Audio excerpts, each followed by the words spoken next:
Hey, well, that looks pretty cool. That looks pretty fun. Didn't look rated R? I don't know. Oh, look, I see PG. That's great. Wow. If this could actually be PG and be all inclusive. G would be 2G, but PG allows there to be a little bit of, like room to, have some fun, whatever. But I hate the movies when it's just like, they have to have dirty jokes in it for the adults. I find that so annoying. Just watch the movie, This looks pretty cool and stuff. Well, would definitely be a fun, dad movie, all of that, Father's Day stuff, family stuff. I mean, that's pretty cool. Good trailer. I don't think I got any story, like any spoilers or anything like that. So that's good.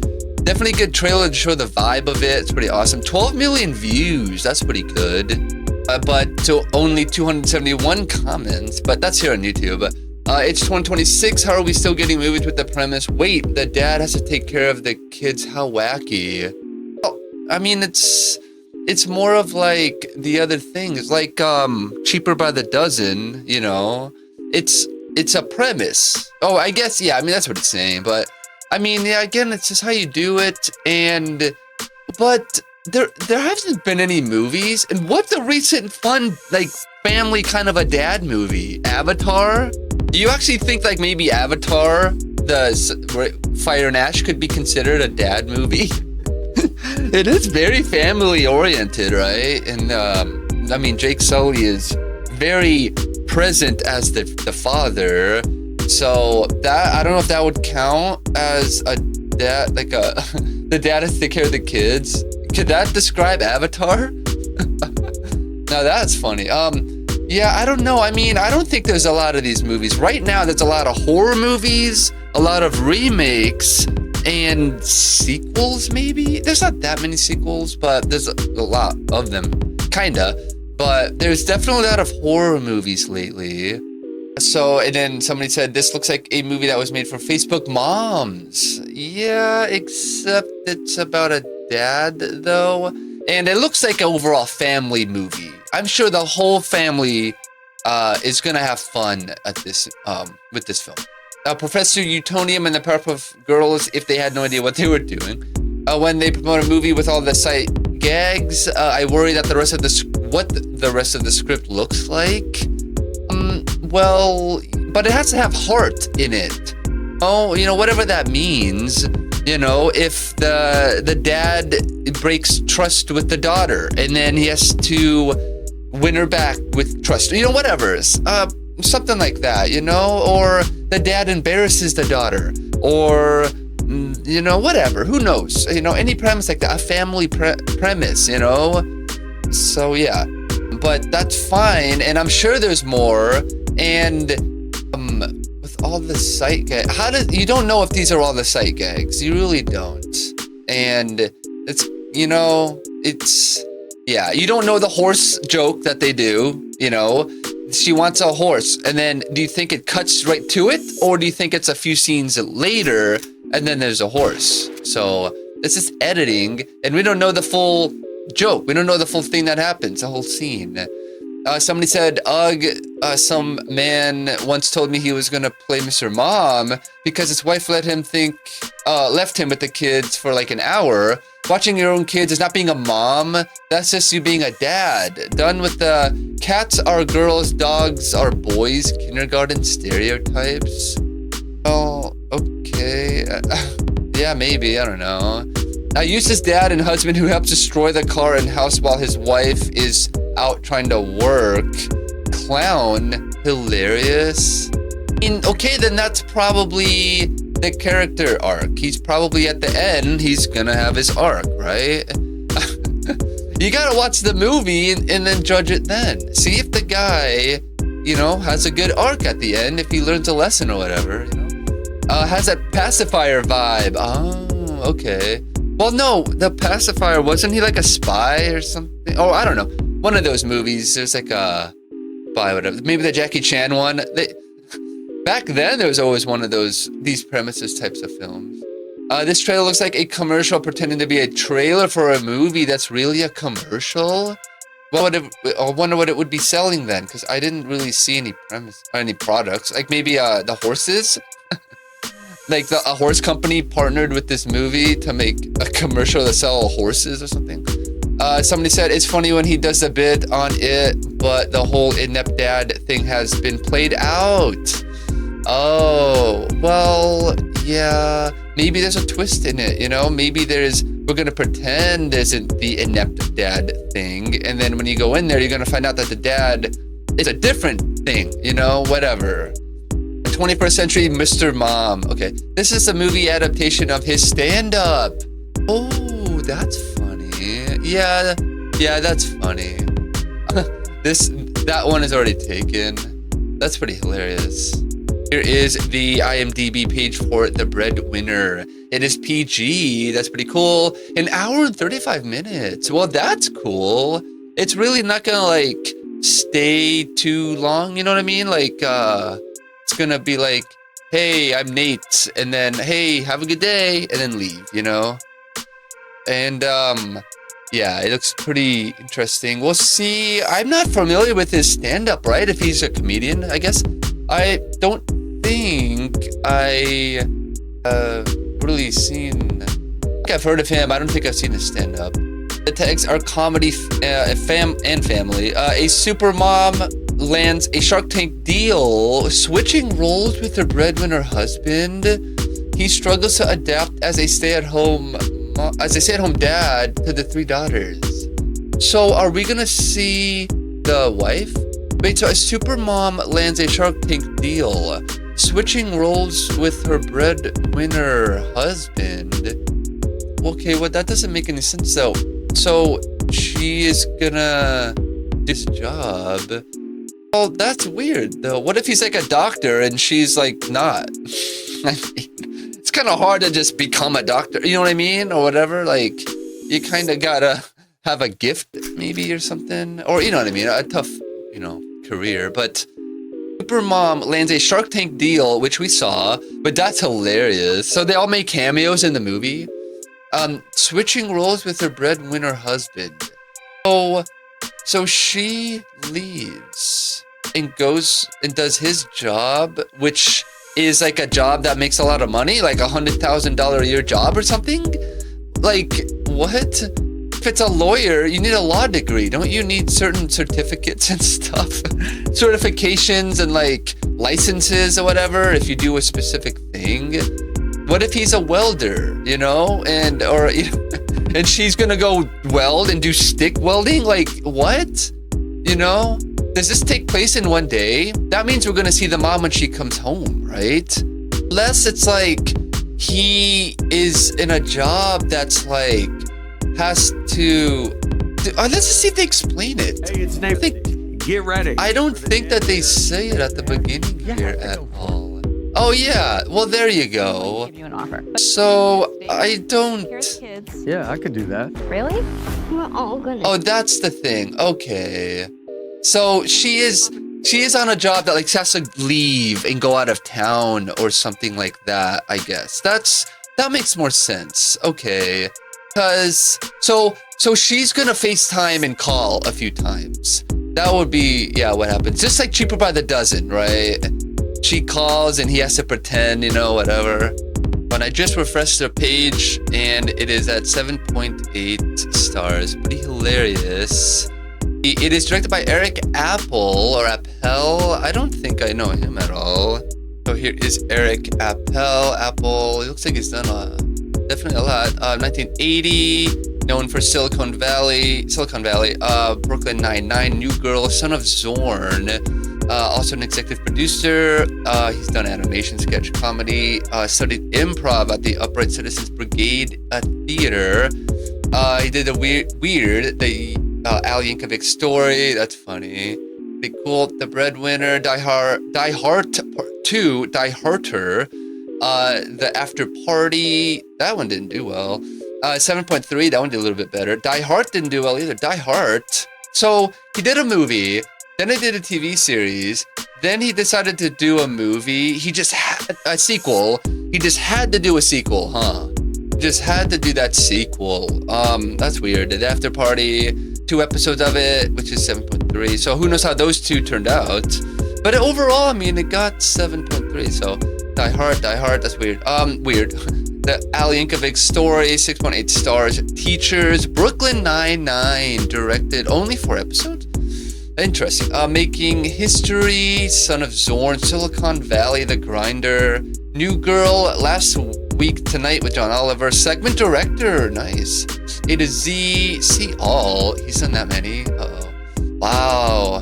Bad Teacher, About a Boy, Growing Up Fisher, Link Clone, Selfie, Benched, Trophy Wife, Our RoboCop remake, The Michael J. Fox Show. Wow. Happy Endings, NTS, FSD, SUV. Wow, he's really, that's funny. It's funny. Like Brooklyn Nine-Nine. Isn't Brooklyn Nine-Nine sort of like a, what's that called? Like a, I don't know about a parody, but you know what I mean? Like that type of thing.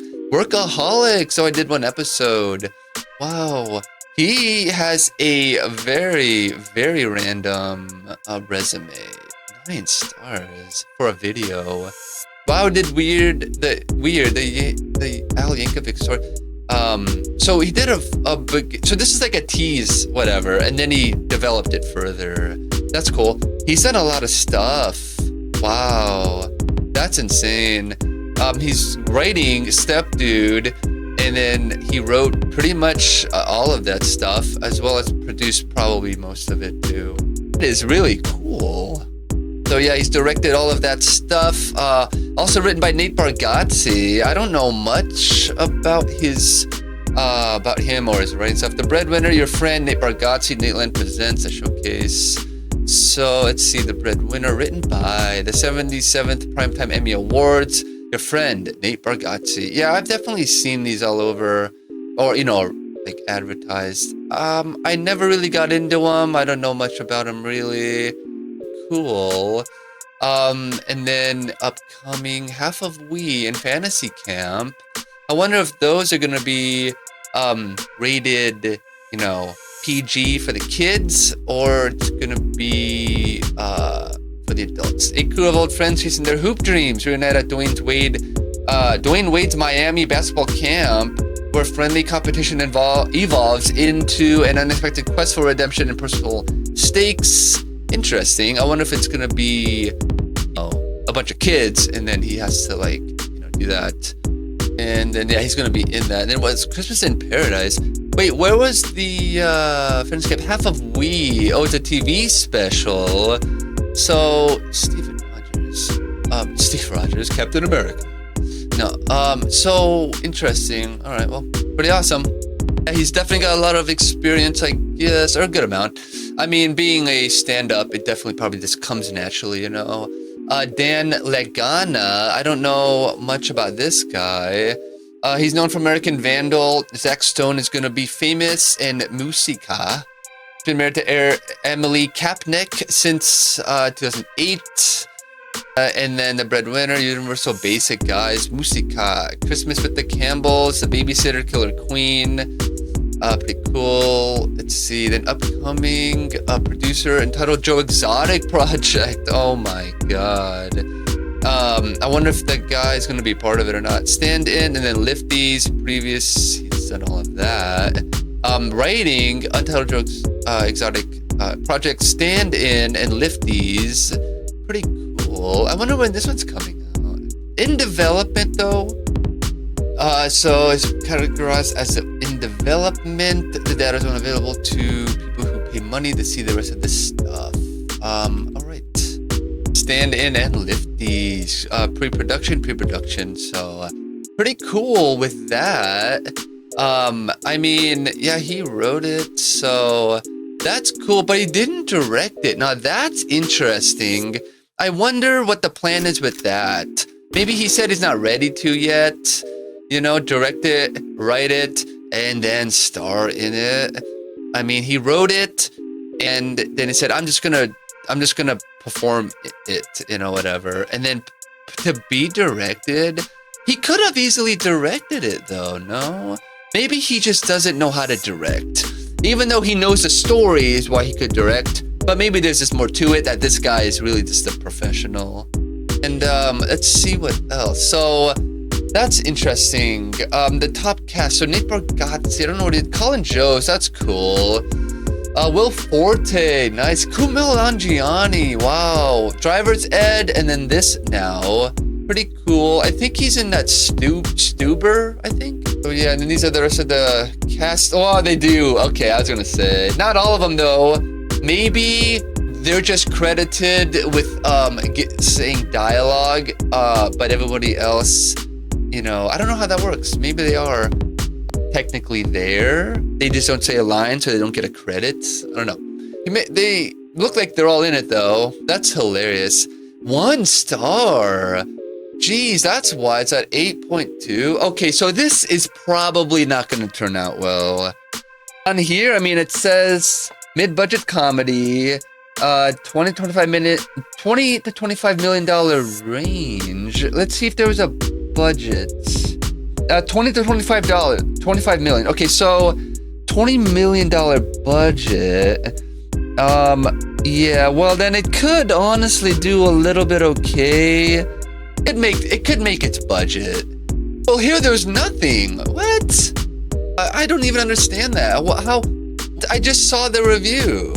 There are reviews. I just saw the review. It's gone now. You see that? They just got rid of the review. Where are these coming from? Oh, so you can rate it. Yeah. 23 ratings. Well, and now it just went down. It went down to 7.8. Oh my God. Can you... Did you? Wow, you just saw that. Okay, this one's not gonna turn out well. This is... That's messed up. Maybe Jeff Bezos just saw the film, you know, and he's all like, he's like, I'm not a fan of this Nate Bargatze's stand-up, whatever. So yeah, that's wow. Well, no reviews there. We will go check the Rotten Tomatoes now. Okay, here it is. Oh, I see a green. Oh no, I see a 36% splat. That is unfortunate. Yeah, I don't think this is gonna do well then. I mean, it looks nice, but yeah, possibly that is the issue. I think that, yeah, people just don't like the premise, I guess. Maybe that's what it's basically sort of saying. So hopefully that's not true. Man. Yeah, let's see. Critics reviews. Glenn Kenny from the New York Times gave it a tomato, saying Bargatze proves himself as a savvy writer and performer here. He doesn't hog all the laugh lines for himself, but instead often plays straight man to his 3 daughters. It's the girls who ultimately make this comedy sing. Okay. Then William Bibiani from The Wrap gave it a splat, saying the Breadwinner has more stale, corny bits than a Kellogg's Factory dumpster. Well, then it's more for kids because I wonder if well, we'll see if it's, you know, like, if he is a new father type of a thing, and he's doing this, you know, for his kids, basically. And then he wanted the jokes to be kind of dad humor, right? Corny dad jokes or whatever. But, so that's the thing, though. It's like, yeah, they're corny, but was it for a reason, you know? It sounds like it'd be kind of like that because he's not gonna make R-rated jokes with the kids. I mean, I don't know. Like, it's not that kind of a movie. He's trying to make like a family kind of a movie that's light, you know? Light-hearted, corny and cheesy, whatever, you know? And then Frank Scheck from The Hollywood Reporter gave it a splat, saying the Breadwinner is so lazy and laid back that it practically recedes into itself. This is a film that makes television shows like Father Knows Best and My 3 Sons seem edgy. And then Brian Orndorff from Blu-ray.com gave it a D splat, saying plays like a failed TV pilot, watching Bargatze stumble through an antiquated take on gender roles and fatherly authority, trying to play to his fan base with stiff slapstick and dreary sentiment. Well, now that's interesting. Yeah, I mean, if it's corny jokes, that's whatever. I'm saying that that's part of what the movie is. The script being a bad right, that's different. You know what I mean? So yeah, I don't know, but that's what it's sounding like. Perhaps this was an episode or a pilot for a show that didn't work for this guy, and they said, hey, looks like a movie though, so we have an idea. We're gonna help you out. We're gonna save you. We're gonna just make this into a movie. We're gonna polish it up. We'll shoot a few extra scenes, whatever, fix a few things, whatever, and we're gonna put it out as a movie in May or June, something like that. So so that could have been a thing, you know. On its reviews, Nicholas gave it 5 stars, saying, "Great movie. Enjoyed every minute of it. Was very heartwarming and funny. Can't wait to add it to my collection." Cami gave it 5 stars, saying, "So funny, laughs all around."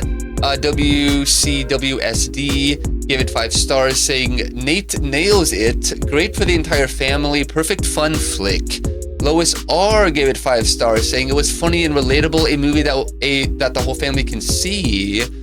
Barbara R gave it 5 stars, saying, "Nate is meant for TV. What a good movie. 2 hours of laughs. He took every experience he has shared in his stand-up." So Nate is meant for TV. Okay, well, that might reinforce what I was thinking, that it could be a TV pilot for a show that was going to happen, and the screenings didn't go well, and, you know, as you can see, and then they said, hey, we're going to make it into a movie, which could have gone on to streaming or TV, you know. Kelly Wickham gave it 5 stars, saying, "I like everything about this movie. Of course, Nate Bargatze did not disappoint." Okay, so in the end, with The Breadwinner, I mean, it looks really fun, looks pretty cool. Let's see, Glenn Kenny, this Bargatze has savvy and the daughter stealing scenes. See, I think it's more about that. It looks like a family fun kid movie. I mean, it looks like, you know, I don't know. Yeah, you know, that's kind of interesting. So yeah, it looks cool. I feel like it would be fine, technically. Let's go ahead and see if there's a trivia. All 3 of Nate Bargatze's podcast co-hosts on the Nateland podcast, Brian Bates, Aaron Weber, and Dusty Slay, have cameos in the movie. Then that's the thing, and that's pretty cool. Very awesome. See, I think that's what it is for. Let's see, rated PG for some mild suggestive references. See, I mean, I think it's just, I mean, like, you can't, it's hard, like, you know, when it's rated R, you can do anything, it doesn't matter. You know, you accidentally say the F word, okay, doesn't matter. You say it in a PG-13 movie, boom, it's rated R. So you gotta watch it, you know? Think that people need to write a script and just let the MPAA take care of the rest, you know? You can aim for, oh, I'm gonna be rated R, okay, and then just do all of it. Or you could just write, and whatever the character happens to do or be, that happens, and just let the MPAA take care of it, you know? They'll figure that out. Let's go down here and see if there's any budget stuff. No, so I mean, I have it at $20 to $25 million range, allegedly. So yeah, anyways, I think that this could do okay. Kind of interesting. It's a little early to get a full review or anything on it. Hopefully the budget is true. I think this could do kind of okay if, you know, it's marketed to families, not, I don't know, yeah, fathers and their kids, you know, Father's Day, whatever. You could, anybody who needs, I mean, but more for kids, you know. But even if you could go there with at any age and you just reminisce, you know, in the good old time, you know, through memory and all that. Like, I don't understand. Like, that could be, you know, yeah, that's fine. But yeah, so I think that The Breadwinner, I feel like at first it will flop with, I want to say maybe like 18 million, because 20 million is a budget, 25. So 18 to 20 million, I think it'll flop, and then maybe it'll eventually, you know, make it up. Definitely on VOD. It'll be a fun kind of a film. You could put it on and walk away. Your kid will be entertained. whatever, or relatable, whatever type of a thing. So I don't know, kind of cool. I'm sure he's got a big fan base, and then on the leaderboard, I'm not sure. I don't think this could be top 10 material. It's possible if people just like that there is kind of a family kind of like a movie like this available that to go see at the theater, that could definitely help. But I think that, it will flop with 18 to 20 million, and it will probably be in the top, I want to say, probably definitely like the top 20. I feel like it'll be in the top 30, but probably top 20 for sure.